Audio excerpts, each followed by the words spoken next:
5 लोग बर्फ और ठंडे पानी से भरी हुई एक केव में गोता लगाते हैं। इन 5 लोगों को कोई आइडिया नहीं है कि ये इनकी आखिरी केव डाइविंग होने वाली है, क्योंकि अभी इनके साथ एक ऐसी घटना घटने वाली है जो इन्हें सीधा मौत के मुंह में ले जाने वाली है। इनके सिर पर लगा गोप्रो कैमरा इनकी हर एक मूवमेंट को रिकॉर्ड कर रहा है। ये केव डाइविंग की घटना इतिहास की सबसे खतरनाक और दिल दहला देने वाली घटनाओं में से एक है। नमस्कार दोस्तों, मैं हूं श्याम तोमर, स्वागत करता हूं आपका इस वीडियो में।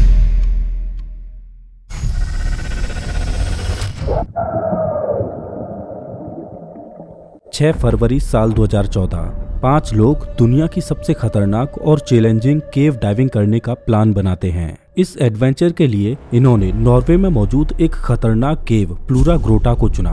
प्लूरा केव पहले से ही बदनाम थी, क्योंकि प्लूरा केव के अंदर पहले भी कुछ ऐसे हादसे हो चुके थे जिनमें लोगों को अपनी जान भी गंवानी पड़ी थी।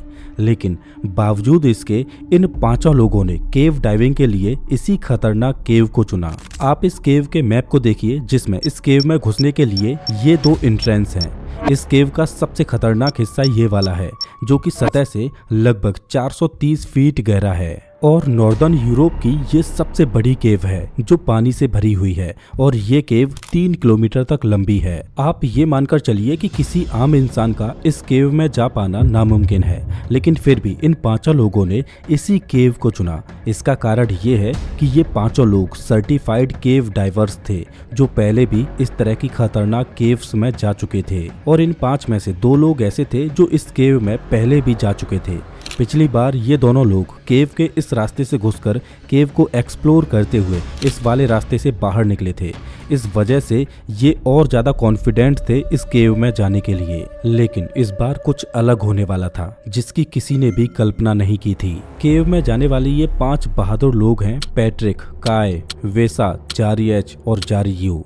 और पैट्रिक और काय वो लोग हैं जो इस केव में पहले भी जा चुके थे, तो ये दोनों ही लोग इस मिशन को लीड करने वाले थे। लेकिन इस बार इन्होंने इस एडवेंचर को और ज्यादा चैलेंजिंग बनाने के लिए केव के इस वाले रास्ते से एंट्री करने के बजाय प्लूरा लेक वाले इस रास्ते से एंट्री लेकर इधर से बाहर निकलने की सोची। ये 5 लोग इस एडवेंचर को करने के लिए पूरी तैयारी के साथ आए थे। अगर प्लान के मुताबिक सब कुछ ठीक चलता तो ये इस पूरी केव एक्सप्लोरिंग को सिर्फ 5 घंटों में ही पूरा कर सकते थे। इस केव में जाने के लिए इन्होंने 2 टीम बनाई। पहली टीम में पैट्रिक और जारी एच थे और दूसरी टीम में काय, वेसा और जारी यू थे। अब चूंकि पैट्रिक और काय पहले भी इस केव में आ चुके थे, तो पहली टीम को पैट्रिक लीड कर रहे थे और दूसरी टीम को काय लीड कर रहे थे। प्लान कुछ ये था कि पहले पहली टीम केव के अंदर जाएगी और उसके 2 घंटों के बाद दूसरी टीम केव में एंट्री लेगी। दरअसल दूसरी टीम केव के अंदर 2 घंटों के बाद इसलिए जाएगी क्योंकि जब पहली टीम केव के अंदर प्रवेश करेगी तो उसकी वजह से पानी में हलचल होने की वजह से पानी गंदा हो जाएगा, तो पानी को फिर से साफ होने के लिए कम से कम 2 घंटे चाहिए, तब दूसरी टीम पानी में प्रवेश कर सकती थी। इस मिशन को शुरू किया जाता है। तापमान -3 डिग्री सेल्सियस था। ये 5 लोग प्लूरा लेक पर पहुंचते हैं। ठंड इतनी ज्यादा थी कि लेक के ऊपर बर्फ की एक मोटी चादर बन चुकी थी। प्लूरा केव में घुसने के लिए सबसे पहले इन्हें इस मोटी बर्फ को तोड़ना था। पैट्रिक ने चेनसॉ का इस्तेमाल करके बर्फ को एक ट्रायंगुलर शेप में काटा, जिसके नीचे पानी बहुत ही ज्यादा ठंडा और क्रिस्टल क्लियर था। पैट्रिक और जारी एच दोनों लेक में प्रवेश करते हैं और धीरे धीरे प्लूरा केव में घुसते जाते हैं। उन्होंने अपने अंडर वाटर स्कूटर को चालू किया, जिससे वो कम एनर्जी खर्च करके इस एडवेंचर का लुत्फ उठा सकें। इनकी शुरुआत ठीक रहती है, लेकिन इन्हें क्या पता कि कुछ ही समय में सब कुछ बदलने वाला है। मैं आपको बता दूं कि पैट्रिक, जिसके साथ पहले भी 2 बार ऐसी घटनाएं घट चुकी थीं जिनमें परिस्थितियां कुछ ऐसी बन गईं कि उसे 2 बार अपने क्रू मेंबर्स की जान गंवानी पड़ी थी। उन घटनाओं की वजह से पैट्रिक को बहुत धक्का भी लगा था, लेकिन पैट्रिक पास्ट के उन हादसों को भुलाकर आज इस नए सफर पर आगे बढ़ रहा है। ये एडवेंचर कितना खतरनाक होने वाला था, इस बात को ये लोग भी भली भांति जानते थे।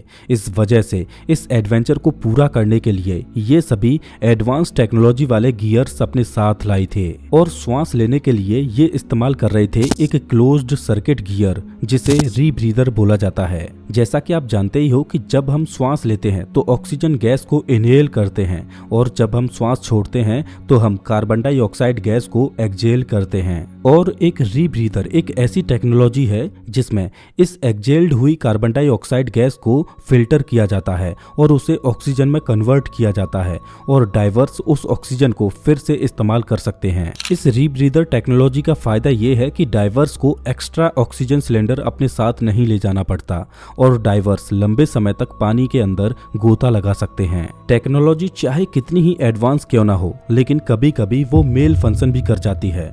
इस वजह से ये दोनों लोग बैकअप के लिए एक एक्स्ट्रा रीब्रीदर और एक ओपन सर्किट गैस सिलेंडर अपने साथ लेकर चल रहे थे। रीब्रीदर टेक्नोलॉजी सिक्के के दो पहलुओं की तरह है। अगर डाइवर जल्दी जल्दी श्वास लेने लगे तो रीब्रीदर का फिल्टर ठीक से काम नहीं कर पाएगा और वो जल्दी से कार्बन डाइऑक्साइड को फिल्टर नहीं कर पाएगा, जिससे डाइवर उसी कार्बन डाइऑक्साइड को फिर से इनहेल करने लगेगा, जिससे बॉडी पर बहुत ज्यादा साइड इफेक्ट्स होंगे, जैसे कार्बन डाइऑक्साइड के ब्लड में घुलने की वजह से चक्कर आने लगते हैं, कंफ्यूजन होने लगती है और अंत में मौत भी हो जाती है। इस सिचुएशन को हाइपरकैप्निया बोला जाता है। पैट्रिक और जारी एच धीरे धीरे केव की गहराई में जाते जा रहे थे और वो इस स्लोप से डाइव करते हुए इस 250 मीटर लंबे एयर चैम्बर में प्रवेश करते हैं। अभी तक तो इनकी यात्रा ठीक रहती है, लेकिन अब ये इस केव के सबसे खतरनाक हिस्से में प्रवेश करने वाले थे और ये इस केव का सबसे ज्यादा गहरा भाग था। केव की इस गहराई में पानी का प्रेशर भी बहुत ज्यादा था। धीरे धीरे ये दोनों डाइवर्स केव के सबसे डीपेस्ट वाले पार्ट में प्रवेश कर चुके थे। इस गहराई में आकर उन्होंने अपने अंडर वाटर स्कूटर को बंद कर दिया क्योंकि वो इस जगह पर केव की ब्यूटी को निहारना चाहते थे। अभी तक सब कुछ प्लान के मुताबिक ही चल रहा था। अब इन दोनों को केव की इस गहराई से बाहर निकलना था, जिसके लिए उन्हें इस सकरे रास्ते से होकर ऊपर जाना था, जो कि ऑलमोस्ट 90 डिग्री के एंगल पर था। पैट्रिक आगे चल रहा था तो उसने इस 90 डिग्री के सेक्शन को पार किया और ऊपर जाने लगा। जारी एच को उसके पीछे आना था। पैट्रिक थोड़ा ऊपर आकर जारी के पीछे आने का वेट करता है, लेकिन तभी उसे दिखाई देता है कि जारी के सिर पर लगी लाइट इधर उधर तेजी से मूव कर रही है। ऐसा लग रहा था मानो जारी पैट्रिक को अपने पास बुलाना चाहता हो। पैट्रिक जारी एच के पास आता है और देखता है कि जारी पूरी तरह से पैनिक हो चुका है, जिस वजह से वो जल्दी जल्दी श्वास ले रहा है। पैट्रिक देखता है कि जारी आखिर इतना छटपटा क्यों रहा है। तभी पैट्रिक को दिखाई देता है कि जारी के स्कूटर की केबल दो पत्थरों के बीच फंस चुकी है और जारी बार बार उस केबल को बाहर निकालने की कोशिश कर रहा है। इस पैनिक की वजह से जारी इतनी जल्दी जल्दी श्वास ले रहा था कि उसका रीब्रीदर का फिल्टर कार्बन डाइऑक्साइड को ठीक से फिल्टर नहीं कर पा रहा था।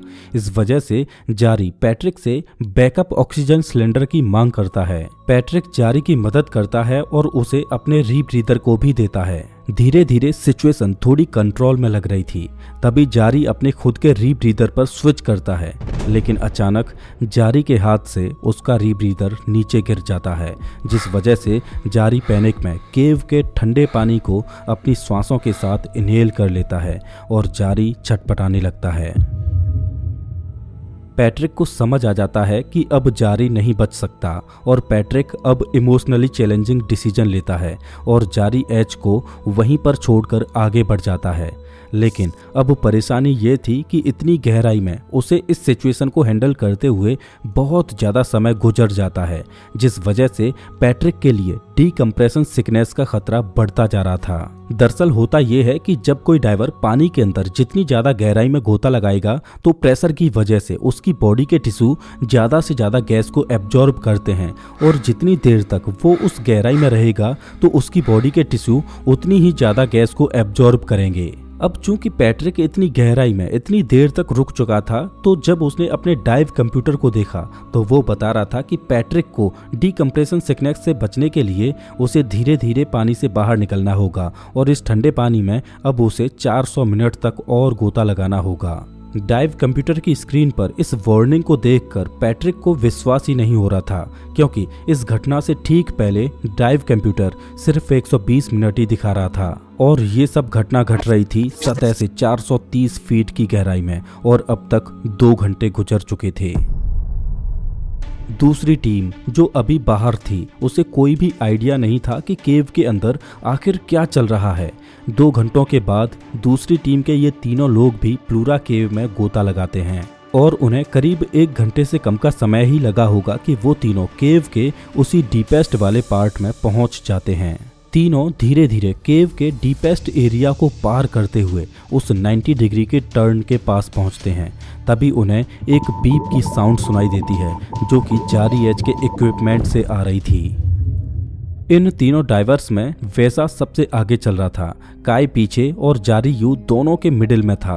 वैसा को जारी एच की बॉडी दिखाई देती है जो कि मर चुका था। यहाँ पर अब परेशानी ये थी कि जारी एच की वजह से केव का वो पतला वाला हिस्सा ब्लॉक हो चुका था और जैसा कि अभी मैंने आपको बताया कि केव की इतनी गहराई में ये जितनी ज़्यादा देर रुकेंगे उतना ही ज़्यादा इनके लिए डीकम्प्रेशन सिकनेस का खतरा बढ़ता जाएगा। इतनी गहराई में डिले होने की वजह से इन तीनों की हालत खराब होने लगी थी और इतनी गहराई में जारी यू के इक्विपमेंट्स फेल हो जाते हैं। उसका रीब्रीदर ठीक से काम नहीं कर पा रहा था। जारी यू बैकअप ऑक्सीजन सिलेंडर से सांस लेने की कोशिश करता है, लेकिन केव की इतनी गहराई में दबाव इतना ज्यादा था कि जारी यू इस प्रेशर को हैंडल नहीं कर पाता और तड़प तड़प कर केव की उस गहराई में वो अपना दम तोड़ देता है। अब सिचुएशन कुछ इस तरह से थी कि सबसे आगे जारी एच की बॉडी रास्ते को ब्लॉक किए हुए थी। उसके पीछे वैसा इस सिचुएशन को हैंडल करने की कोशिश कर रहा था। वैसा के पीछे जारी यू की बॉडी थी जिसने केव के डीपेस्ट वाले पार्ट को ब्लॉक कर रखा था और सबसे पीछे काय था। काय को समझ आ चुका था कि आगे केव में कोई न कोई बड़ी दुर्घटना घट चुकी है, तो इस वजह से काय फैसला लेता है कि वो अब आगे ना जाकर पीछे लौटेगा और काय पीछे की ओर लौटने लगता है। अब परेशानी ये थी कि काय के पास ऑक्सीजन की बहुत कमी थी और काय का डाइविंग कंप्यूटर डीकम्प्रेशन स्टॉप्स की वार्निंग दिए जा रहा था। मतलब अब सिचुएशन कुछ ऐसी थी कि अगर काय डीकम्प्रेशन सिकनेस से बचना चाहता है तो उसे धीरे धीरे इस केव से बाहर निकलना होगा, लेकिन उसके पास पर्याप्त ऑक्सीजन की सप्लाई नहीं है तो वो ऑक्सीजन की कमी से ही मारा जाएगा। तो काय ने फैसला लिया कि वो डीकम्प्रेशन सिकनेस का रिस्क लेगा और इस गुफा से तेजी से बाहर निकलने की कोशिश करेगा। दूसरी ओर वैसा जैसे तैसे जारी एच की बॉडी को हटाकर आगे बढ़ता है। इधर काय इतनी तेजी से आगे बढ़ा था कि उसने अपने कई डीकम्प्रेशन स्टॉप्स को स्किप कर दिया था और वो एयर चैम्बर तक पहुंच चुका था। पहले तो काय को लगता है कि वो यहाँ पर रुके और रेस्क्यू टीम का वेट करे, लेकिन इस जगह पर रेस्क्यू करने की भी उम्मीद बहुत कम थी। अब सिचुएशन कुछ इस प्रकार थी कि पैट्रिक, वेसा और काय तीनों इस केव से बाहर निकलना चाह रहे थे, लेकिन तीनों को कोई आइडिया नहीं था कि इस दुर्घटना में कौन कौन मारा जा चुका है और कौन कौन बचा है। पैट्रिक डीकम्प्रेशन सिकनेस को ध्यान में रखते हुए धीरे धीरे आगे बढ़ रहा था, लेकिन काय और वेसा बहुत तेजी से आगे बढ़ रहे थे। तभी पैट्रिक को उसके पीछे से आती हुई रोशनी दिखाई देती है। दरअसल वेसा इतनी तेज चला था कि पैट्रिक के पास पहुंच चुका था। वेसा और पैट्रिक केव के दूसरी ओर से बाहर निकलते हैं। उन्हें लग रहा था कि जारी एच, जारी यू और काय ये तीनों इस केव में मारे जा चुके हैं, लेकिन दूसरी ओर काय केव से बाहर निकलते हुए उस जगह पर पहुंच जाता है जहां से बर्फ को काटकर इन्होंने इस केव में एंट्री ली थी। लेकिन तापमान इतना कम था कि जब तक काय यहाँ पर वापस लौटा तब तक वहां पर फिर से बर्फ जम चुकी थी। काय जैसे तैसे बर्फ को तोड़ता है और उस लेक से बाहर आता है, लेकिन काय को अभी तक ये नहीं पता था कि इस दुर्घटना में कोई जिंदा बचा भी है या नहीं। काय को ऐसा लग रहा था कि वो अकेला ही इस दुर्घटना में जिंदा बचा है। काय अपनी गाड़ी के पास आता है और गाड़ी के इंजन को चालू करके उसमें रेस्ट करने लगता है। दरअसल काय ने 11.5 घंटों तक लगातार उस ठंडे पानी में डाइव किया था। इस वजह से काय शारीरिक और मानसिक रूप से पूरी तरह से थक चुका था। कुछ घंटों के बाद वेसा और पैट्रिक भी गाड़ी के पास आते हैं तो वो देखते हैं कि गाड़ी की हेडलैम्प्स जली हुई हैं, जिसका मतलब था कि काय भी इस दुर्घटना में सरवाइव कर चुका है। इस घटना की न्यूज धीरे धीरे वायरल होने लगती है। ये तीनों इस हादसे के बाद डिप्रेशन में चले जाते हैं। लोकल अथॉरिटीज ने जारी एच और जारी यू की बॉडी को बाहर निकालने के लिए रेस्क्यू अभियान भी चलाया, लेकिन उनकी बॉडी केव की इतनी गहराई में थी कि उन्हें वापस नहीं लाया जा सका। तो ऑफिशियल्स ने फैसला लिया कि अब उन दोनों की बॉडीज को वहीं पर ही दफन रहने दिया जाए और उन्होंने प्लूरा केव को सील कर दिया और वहां पर किसी का भी जाना बैन कर दिया। लेकिन पैट्रिक, काय और वेसा अपने दोस्तों की बॉडीज को बाहर निकालना चाहते थे,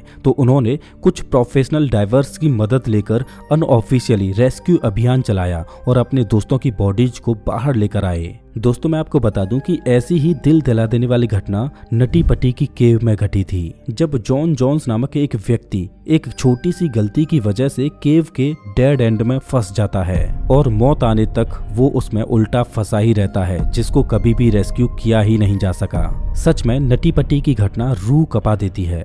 नटी पटी की इस दिल दहला देने वाली घटना को आप स्क्रीन पर दिख रही इस वीडियो में देख सकते हो। मैं आपको वहीं मिलता हूँ।